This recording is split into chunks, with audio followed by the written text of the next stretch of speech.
मांग से किसकी बढ़ेगी तनख्वाह। नमस्कार, आप देख रहे हैं दिव्य हिमाचल टीवी।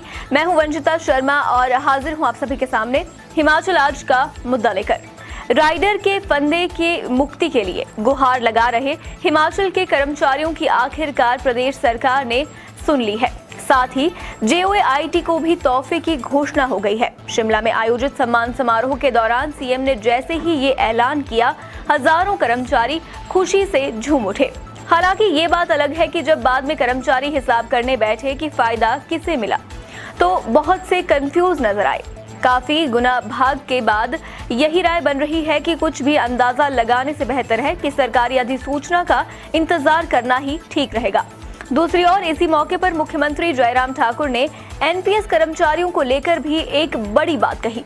अवस्थी जी, कर्मचारियों को तोहफे का असली सच जी आज पीटरहॉफ में अवस्थी जी सरकारी कर्मचारियों के लिए एक बड़ा दिन साबित हुआ। मुख्यमंत्री के लिए सम्मान समारोह आयोजित किया गया और उसके बाद सीएम गदगद भी हुए। कैसा रहा ये कार्यक्रम, जरा आप शुरुआत से बताइए। राजपत्रित कर्मचारी महासंघ का ये महासम्मेलन बोल सकते हैं जी जी, इसमें सारे कर्मचारी प्रदेश भर के उन्होंने बुलाए थे। जी सही है। आपने बात की कि सीएम भी वहाँ उत्साहित थे, गदगद थे। नेताओं की खूबी समझ लीजिए, कमजोरी समझ लीजिए, वो है भीड़। भीड़ ज्यादा मिल जाए तो उत्साहित हो जाते हैं, भीड़ कम हो तो उखड़ जाते हैं। हाँ, चुनावी वर्ष में तो वैसे भी ज्यादा अच्छी लगती है। तो चूंकि कर्मचारियों का सम्मेलन था, अच्छी तादाद में पीटरहॉफ के प्रांगण में कर्मचारी जुटे थे, तो सीएम साहब का उत्साहित होना या कर्मचारी जो आयोजक थे उनका उत्साहित होना स्वाभाविक था। और वो उत्साहित भी थे। और सीएम साहब मतलब लगभग 2 घंटे मेरे ख्याल इस कार्यक्रम में रहे हैं, तो उस दौरान उनकी जो बॉडी लैंग्वेज थी वो दिख रहा था, बहुत पॉजिटिव थी और कर्मचारियों के प्रति वो बहुत संवेदनशील भी दिख रहे थे। क्या बात है। बहुत से ऐसे उस वक्त हमें इंस्टांस देखने को मिले हैं जहां दिख रहा था कि सरकार कितनी गंभीर है। साथ में सरकार ये भी अपने आप को कमजोर नहीं दिखा रही थी कि वो कमजोर है। जी जी बिल्कुल, किसी भी एंगल से सरकार कमजोर है। उन्होंने सीएम साहब ने अपनी लगभग 1 घंटे के भाषण में, पौने घंटे के भाषण में उन्होंने हर पक्ष को संबोधित किया है, हर पहलू को संबोधित किया है। उन्होंने अच्छाइयां भी बताई हैं, उन्होंने बुराइयां भी बताई। क्या बात है, क्या उन्होंने पुचकारा भी है, उन्होंने दुत्कारा भी है। क्या बात है। ये देखिए, आपने बहुत बढ़िया पिक्चर खींची है कार्यक्रम की। इससे पहले की यही मैं चाह रहा था अवस्थी जी कि कार्यक्रम की शुरुआत कुछ ऐसे हो, एक माहौल बने और इस माहौल को समझा जाए, हमारे दर्शक समझें कि माहौल कैसा था जिस माहौल में ये बात हुई है। हम बात की ओर भी बढ़ते हैं। अब देखिए अवस्थी जी, आशा अनुरूप जैसा कि सीएम से उम्मीद की जा रही थी, मीडिया में भी खुल के आ रहा था, हम भी बता रहे थे कि हो क्या सकता है और क्या चाहा जा रहा है। इस सम्मान समारोह के साथ ही साथ कर्मचारियों का एक हित क्या जुड़ा हुआ है। तो सीएम ने अवस्थी जी घोषणाएं की, क्या जानकारी है इस विषय में? देखो, 2 बड़ी बातें सीएम साहब के इस कार्यक्रम से निकल कर आई। 2 मसले थे। हालांकि कर्मचारियों के इतने ज़्यादा मसले हैं कि मुझे नहीं लगता कि कर्मचारी खुद, जो भी बड़े बड़े नेता, वो खुद भी उनके एक्सपर्ट हैं, विशेषज्ञ हैं। और जितने मामले हैं उतने ही पेचीदे भी हैं। सही है। उसके पीछे कारण ये बताता हूँ कि हर सरकार जब आती है तो 2, 3, 4, 5 तरह की भर्तियां कर देती है। जी सही है। वही अलग अलग जो भर्तियां हैं वो आने वाले टाइम में, अगले 5 से 10 सालों में सरकारों के लिए चुनौती गले की फांस बन जाती है। कुछ ऐसे नियम होते हैं जो उस वक्त कर्मचारी भर्ती करने हैं, उनके लिए नए नियम बना देते हैं। ठीक। और नए नियम वो कुछ समय बाद तब तो उन कर्मचारी उनको बड़ी शालीनता से उनको अपना लेते हैं। पर अगले 5-7 साल बाद वो आंखें दिखाते हैं, फिर पता लगता है कि उसमें कमजोरियां क्या है। सही है। तो मतलब इस वक्त भी पता नहीं कितनी की कमजोरियां हैं, जितनी भी नीतियां हैं उनमें क्या कमजोरियां और कर्मचारी कहाँ प्रभावित होते हैं। सही है। तो आज 2 बड़े विषय थे। एक तो था जो राइटर, जो पिछले काफी समय से जिसपे चर्चा चली, बहुत चर्चा चली हुई थी, बहुत बड़ी बात थी। आज सीएम साहब ने बोल दिया है कि 3 जनवरी 2022 से पहले जो भी लोग लेक्चरर हुए हैं उनकी ये समस्या सुलझ रही है, उसका समाधान हो गया है। राइडर वहां खत्म है और उनको अब हायर पे ग्रेड मिल जाएगा। हायर जो पे ग्रेड है वो उनको हासिल हो जाएगा। और दूसरा जो था वो JOAIT का है। उनके लिए भी वही बात हुई है। उन्होंने बोला कि जो 2 वर्ष का नियमित जिनका कार्यकाल है उनको भी उच्च वेतनमान इस वर्ग में मिल जाएगा, क्लर्क के बराबर। बिल्कुल क्लर्क के बराबर का वेतनमान उनको मिल जी, जाएगा। तो otherwise- 2 बड़ी बातें ये सीएम साहब के इस कार्यक्रम से निकल कर आई। जी जी, क्योंकि नई तरह की पोस्ट तैयार हुई है अवस्थी जी, जैसे डाइंग कैडर में डाला गया है क्लरिकल्स को, ऑब्वियसली सचिवालय कर्मचारियों को छोड़ के। इसके अलावा भी कुछ अन्य वर्गों को भी संबोधित किया है। कुछ कमेटियों के गठन की बात हुई है। उन्होंने ये भी बताया है कि सरकार ने अब तक क्या कुछ किया है। आगे हम उस पर चर्चा करेंगे हम इसी सेगमेंट में अवस्थी जी। और बात सबसे पहले राइडर की कर लेते हैं। जी। लंबे समय की डिमांड थी और ऐसी डिमांड थी, देखिए कि जिसको लेके ये कहा जा रहा था कि ये तो चीज किसी कमेटी के पास भी रेफर नहीं है, ये सीएम साहब के अपने डिस्क्रिप्शन में के अंडर आता है। और इसी वजह से आप देखिए जो 15% वाली ऑप्शन थी, जो आपको 6th पे कमीशन के फायदे चाहिए थे, 2.25 2.5 ना हमें भी याद हो गया, और 15% इसलिए रुकी हुई थी। और देखिए अब पीछे 31 मार्च को बढ़ा के 15 अप्रैल भी की गई। अब शायद ये लग रहा है कि देखिए वो मुद्दा सॉल्व हो जाएगा, अब आप 3 ऑप्शन में से कोई एक चुन पाएंगे। अच्छा अवस्थी जी, हालांकि अभी भी ये जो राइडर को लेके बात चली है, अभी थोड़ी देर पहले हमने शिमला से हमारे state bureau chief Rajesh Malhotra साहब ने सारे कर्मचारी जो हिमाचल प्रदेश अराजपत्रित कर्मचारी संघ के नेता थे ना जी, उनको लाइव लिया था। अभी आप सारे देख रहे थे सभी लोग, तो उन्होंने डिटेल में तो चीजें बता दी हैं कि कैसे राइडर का फायदा मिलेगा। आपने भी बता दिया कि कितना, हम उस विस्तार में अभी नहीं जाते हैं। विस्तार में जाने के लिए चीजें कुछ और है अवस्थी जी।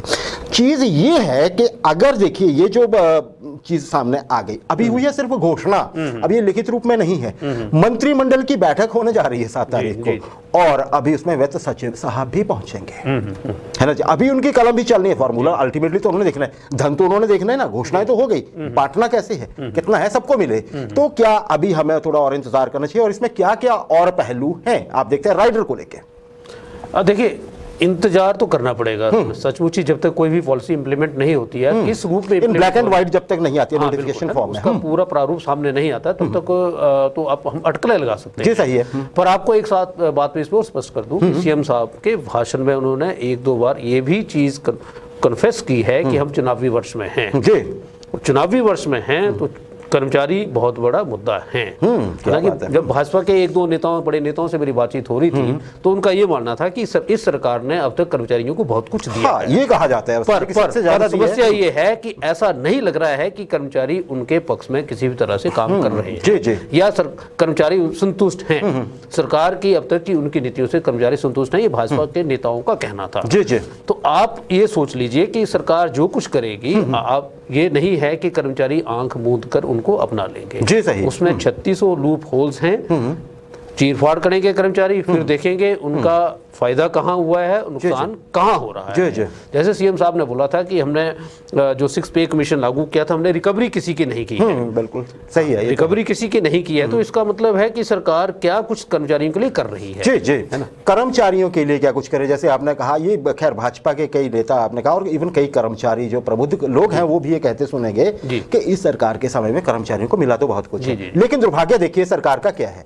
दुर्भाग्य ये है कि पहले कोविड रहा, मैनेजमेंट सारी, और फिर जब आप इलेक्शन ईयर की तरफ बढ़ रहे थे हिमाचल, तो आ गया 6th पे कमीशन का ये जो है पंगा। उसके बाद पंजाब में आपसे पहले इलेक्शन होने थे, पंजाब ने फंड खोल दिए क्योंकि उनका समय बहुत कम था। अब पैरेलल आपकी जो महत्वाकांक्षाएं थी, या जो जाहिर है पंजाब के ऊपर हिमाचल के कर्मचारियों की पूरी नजर होती है, कोई रूल लागू होते तो वो वहां पे आ गया। अब डील करना पड़ रहा है सारी चीज के लिए। आपने पिछली सरकारों की बात की अवस्थी जी, इस पे भी हम बात करेंगे। मुख्यमंत्री ने क्या कहा, सही बात है कि जो आपने कहा जातिवार जो थोड़ी चीजें हो जाती है ना, वो अगलों के गले पड़ जाती है ना। जब भी RNP रूल्स की बात, तभी तो अभी भी ये शंकाएं जताई जा रही है कि मल्टीटास्क वर्कर्स को लेकर जो भर्ती होने वाली है, सरकार हो सकता है अगली जिसकी भी हो, जयराम ठाकुर साहब भी रिपीट कर जाएं, लेकिन वो फिर सरकार के गले आ जाएंगी जब RNP रूल्स के बिना भर्तियां होंगी। बिल्कुल। तो ये अच्छा अवस्थी जी, JOA के बारे में तो हम बात कर ही चुके हैं। चलिए, एक बहुत बड़ा तोहफा है। हालांकि एक और चीज़ है, JOA का जो पोस्ट कोड, 2 पोस्ट कोड के बीच में मसला चला हुआ है अभी भी, है ना, उनको भी सुलझाने की बार बार डिमांड उठती है। तो उम्मीद है कि सरकार उस विषय पर भी जरूर सोचेगी। अब JOA को जब ये तोहफा मिला है, स्पेशल मेंशन के साथ मिला है, तो उन लोगों की महत्वाकांक्षा है, या उन लोगों की आकांक्षा, महत्वाकांक्षा तो नहीं है, आकांक्षा जरूर है, और वो जरूर बढ़ेगी, तो उस विषय में जल्दी सोचा जाए। अच्छा वस्तु जी, मैं अपने अगले सवाल पे आता हूँ। इन 2 घोषणाओं को लेते हुए कि विभाग के, तो ऐसा लग रहा है कि ऐसा नहीं कि किसी वर्ग विशेष के, जैसे कर्मचारियों के वर्ग होते हैं ना छोटे, इस वर्ग के संतुष्ट कर दिया, इसको कर दिया, ये होमोजीनियसली सारे कर्मचारियों पे लागू होता है रूल। क्योंकि देखिए JOIT हर विभाग में तो हैं या होने वाले हैं, क्लर्क्स तो नहीं होंगे। और साथ ही साथ राइडर का मसला तो सभी विभागों के कर्मचारियों के साथ था। क्या कहेंगे, सब संतुष्ट होंगे क्या इस चीज़ से? देखिए, दो जो घोषणाएं हैं वो तो आप दोनों भी मतलब जो वर्ग हैं कर्मचारियों के वो सारे विभागों में हैं, तो क्यों नहीं संतुष्ट होंगे?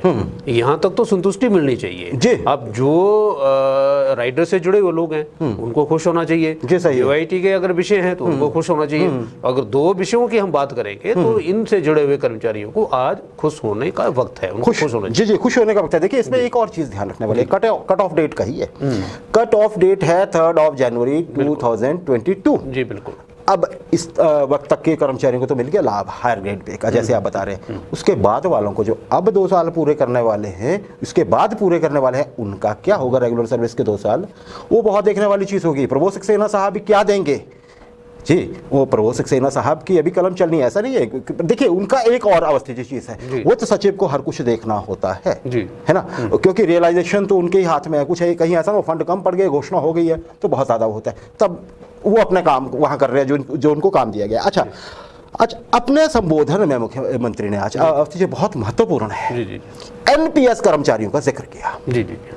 एनपीएस कर्मचारियों का जिक्र करते हुए उन्होंने आह्वान किया कर्मचारियों के साथ कि देखें, टकराव का रास्ता छोड़िए, जी बिल्कुल, और बातचीत की टेबल पे आ जाएं। अच्छा है, हम मिल बैठ के बातचीत करें, जो भी होगा वो शायद आप बताएंगे। लेकिन लब्बो-लुआब क्या था सीएम के संबोधन में एनपीएस कर्मचारियों का? वो ये था, मतलब क्या हम ये समझें कि ये बातचीत ओपीएस के लिए कुछ रास्ते खोलने जैसी है, या कि सरकार मनाना चाहती है? हाँ, गुडविल जेस्चर तो सीएम साहब का मानना पड़ेगा कि मुख्यमंत्री ने स्वयं हाथ बढ़ाया है। हालांकि कर्मचारियों को रंज जरूर है, जिस तरह से एफआईआर हुई थी और उनको शिमला से उठाया गया था।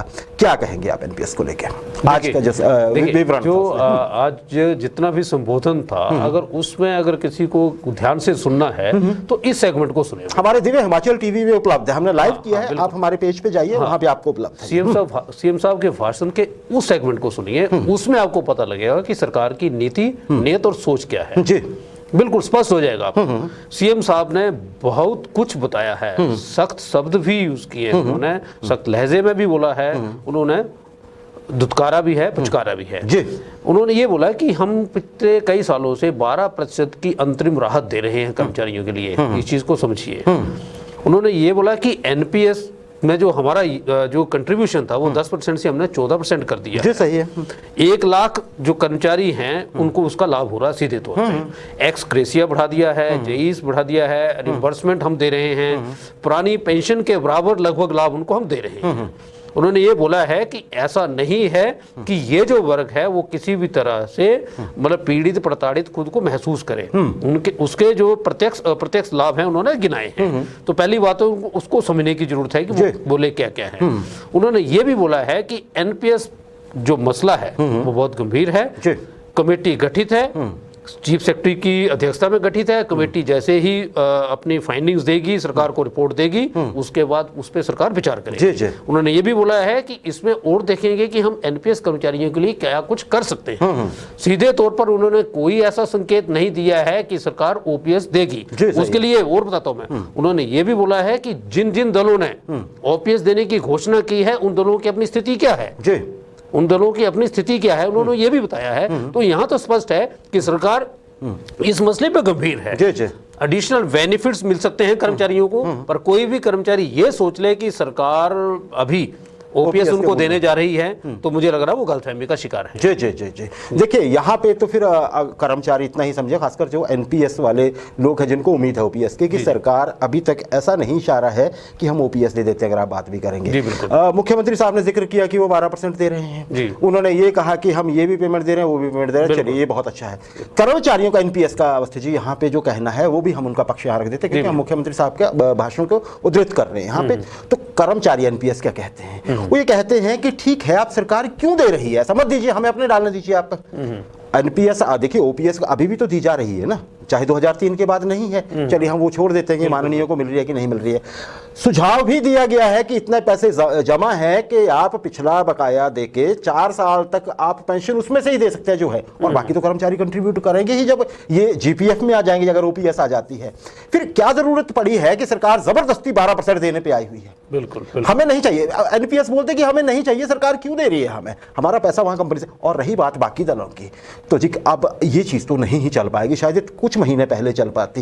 राजस्थान में अवस्थी जी काम हो चुका है, ये छत्तीसगढ़ में हो चुका है ना जी, और बाकी जगह महाराष्ट्र में करने वाले हैं या कहीं और भी करने वाले हैं, तो ये तो बात चलेगी नहीं। दिल्ली के मुख्यमंत्री अरविंद केजरीवाल ने स्पष्ट कहा है कि हमने जी पूरी फाइल तैयार करके दी है, वो एलजी ने रोक ली है। अब रोकी है नहीं रोकी है, लेकिन ये जरूर है कि दिल्ली की सरकार पे एलजी का तो बड़ा कंट्रोल होता है। तो और पंजाब में वो शायद देने वाले हैं। अब पंजाब तो अवस्थी जी ये चीज तो शायद एनपीएस कर्मचारी इससे संतुष्ट नहीं होंगे, इतना जो बाकी विशेषज्ञ जिनसे हमारी आज बात हुई है उनको लगता है। लेकिन फिर भी एक जेस्चर है, तो मुख्यमंत्री के साथ ही बातचीत की जा सकती है। हाँ, हालांकि अगर ये नहीं कहा गया कि हम सोच सकते हैं ओपीएस के बारे में, तो फिर ये बात कहां तक आगे चलेगी वो देखा जाएगा। 1 लाख नहीं, 1 लाख से कहीं ज्यादा कर्मचारी है जो ओपीएस में एनपीएस में आते हैं, जो ओपीएस चाहते हैं। आगे इस पे देखेंगे। अच्छा अवस्थी जी, एक और चीज अंत में इस कार्यक्रम इस सेगमेंट के अंत में मैं कहूंगा, कर्मचारियों के आक्रोश पे एनपीएस को छोड़ देते हैं।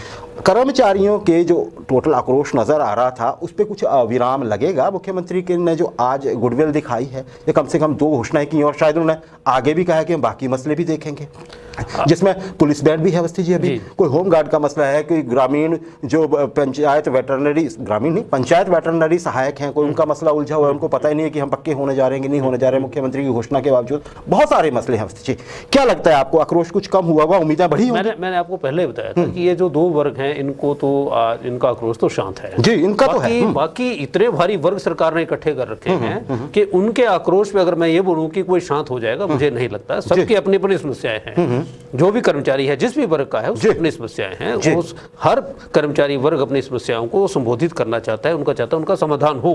अगर उनका समाधान समय रहते नहीं होगा तो वो भी आक्रोशित होंगे और वो भी आंदोलन की राह पे आएंगे। जी, आंदोलन की राह पे आएंगे। बल्कि उल्टा ये जरूर हो सकता है कि वो कहेंगे जी देखिए आपने इन लोगों की मान ली। हालांकि यहाँ पे हम राजपत्रित कर्मचारी महासंघ की भी देखेंगे, उनका मांगे ही वो 2 रखी थी जो सारे विभागों पे अप्लाई होती हैं। अभी जो छोटा तो नहीं कहेंगे मसले, तो वो बड़े हैं। पुलिस बैंड का मसला बहुत बड़ा है, पेमेंट में जो अनमली है उसका बहुत बड़ा है। बाकी सारे विभाग जो हैं जहाँ पे हम नाम नहीं भी ले सकते हैं, आउटसोर्स कर्मचारी अब इंतजार कर रहे हैं। अब देखिए उनको भी 10 अप्रैल की डेट मिली है अपना सारा फाइनल देने के लिए, या बहुत सारे लोग और भी हैं। तो देखते हैं कि अब वो उनको इस चीज़ से खुशी होती है। खुशी तो खैर होगी, उम्मीद तो बढ़ेगी ही, लेकिन बड़ी बात है उम्मीदों को बदले में क्या मिलेगा। और जिस तरह मुख्यमंत्री साहब ने, अगर आपने कहा कि जैसे आप पूरे उस कार्यक्रम को रीड कर रहे थे, आपने उनकी बॉडी लैंग्वेज भी देखी, आपने सारा उसको बड़े तरीके से बैठ के देख रहे थे, मुझे पता है आप कार्यक्रम से पहले, तो अब अगर वो जेस्चर वैसा ही है तो कर्मचारियों को, और वो चाहते होंगे मुख्यमंत्री की साथ आए। चुनावी वर्ष है और खासकर इस दावे के साथ कि कर्मचारियों का बहुत भला किया है, तो ऐसा है तो थोड़ा और भला भी करने में उन्हें कोई परहेज तो होगा नहीं।